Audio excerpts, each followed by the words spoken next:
Hi everybody, it's Debra Burgin with heartfeltinspiration.com, and today I have an assistant for my video, and his name is Peter Burgin, and he's helping me with one of the aspects of today's projects, which is making a lolly. So you may know lollies as pleated rosettes or by some other pleated medallions by some other names. I want to show you one that I made when Peter turned 6. So this was about 4 years ago. And so here's your pleated rosette.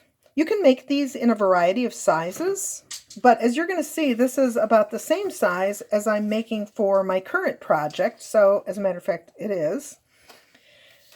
And this is what I'm making. This is one of 4 that I will make. And any ideas in the audience or the studio as to what this is going to say? Noel. Noel, you're correct.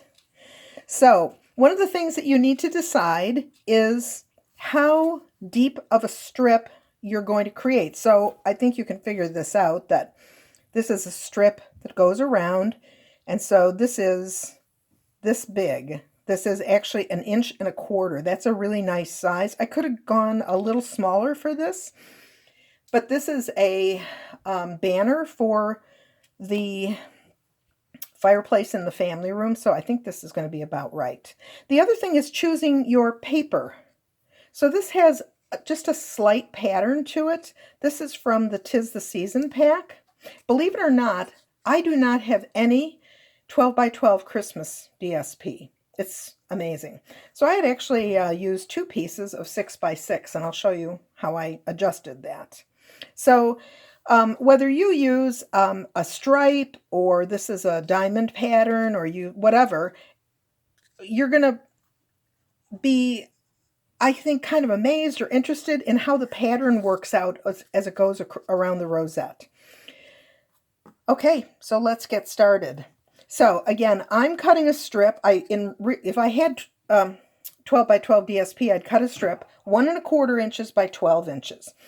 Using my scoring tool, I'm going to score it every 1/4 inch. Now, I didn't bring the scoring tool over, but if I had, and let's just pretend that this is the edge, I would be scoring going this way towards the bumper rather than this way, because I think when you go this way, you tend to push the paper over, and then your measurement is not as accurate. So I would rather be pushing that way because there's a stopper here. So this has been scored every 1/4 inch. And the next, so again, this is only 6 inch by 1.25. And the next step is to start the pleating. So unlike our normal rule, which is on a groove score, that's the, for example, the outside of the card, the edge of the card on the outside is a groove and you go down. Obviously, it doesn't make any difference because these are all grooves. So however you find it easiest to start the pleating process. This is a little challenging for me to do because the pinching action is hard on my arthritis, or anyway. So however that works out, you just pleat all the way across. It will look like this. So after you do your pleating, your accordion folding, you're going to just squeeze this tight. Oh, yeah, it has a life of its own. Okay, you're going to squeeze it tight so your folds are nice and tight. Okay. Now, if I had finished this, I could, but you don't really want to see me. Honey, could you get my scissors, or my black-handled scissors with the charm over there? Yes, thank you. Oh, it's nice to have an assistant here. Okay, we need to join these. Excuse me. And what you want to do is make sure that one goes inside the other. Let me see if I can get a better, that's a good picture right there. So I'm going to be gluing these 2 together. I used just liquid glue. That works. I mean, that holds things together. In a minute, we'll use something different. So that's how I put the 2 pieces together. if I'm using one 12-inch piece and I'm getting ready to make a circle, you can see that here I've got a little bit of a problem because I've got two, okay, I don't have an innie and an outie. So what I'm going to do is take my scissors and cut off inside this score line, cut off 1 1/4 inches. Put my glue inside here. So you know you don't need a lot of glue. That doesn't look like very much, but it will hold. Feed the one on top of the other, and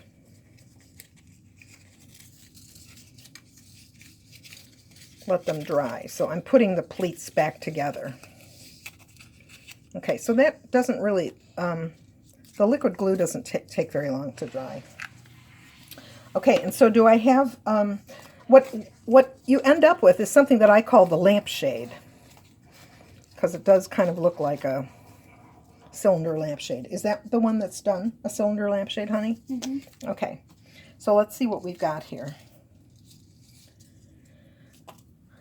Okay, now we're going to get the silicone mat, and my assistant is we're going to change our glue. In the old days, I actually did glue it together with this. I glued a little, not there, please, a little circle to hold this together, but it's much easier with the glue, with the hot glue. Okay, a dab, a blob. Now, what's the most important, more than that, please. What's the most important thing when you're working with hot glue? For people who are older. What? Always have a glass of very cold or ice water. Right, because we know that this is hot glue because, yeah, it's this one. Are you going to do this? You need to show it on camera, though. So then you put it kind of like a skirt. Yeah, it is. It's like a tree skirt, like a Christmas tree skirt. Then you squeeze it. Now, do not press that blob. Because? It will burn your fingers. Right. Not for me, so we do want to hold it down. Yeah. No, we want that blob. We don't really want that blob because it's...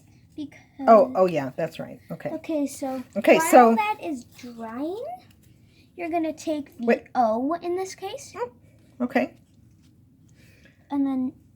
Okay, so what I'm doing is trying to keep it centered, flat, and there's one more little piece of thing that I want to make sure is that, the thing about this die cut, I think it's a little tricky to know which is top on this O. Okay, thank you. So I want to make sure that the center and the top of the letter always ends up on a pleat, because that's how I'm going to thread this together. Okay, so my assistant is off to finish his All Hail King Julian episode. He was afraid he wasn't going to have time for that. Okay, and when this is cool, it peels off. It should be flat on the back and flat on the front. Okay, see, I have problems orienting myself too. It would be kind of playful just to do it like that. Okay, so here are my 2 letters so far. And I've got 2 to go. And I will do those and do the threading. And I will show you the finished product some other time. Okay, I think that I've got everything to tell you. These are so fun to work with. The scoring and the pleating, the accordion pleating, takes time, but you have to be kind of meticulous with it. If you get them crooked, you're going to end up not with a circle, but with some other shape, which is not what you want. And so try these. And, you know, I've put these on bags with a person's initials on here, which is very cute. Okay, thank you so much for watching. And thanks to my assistant, young Peter. And I hope to see you next week.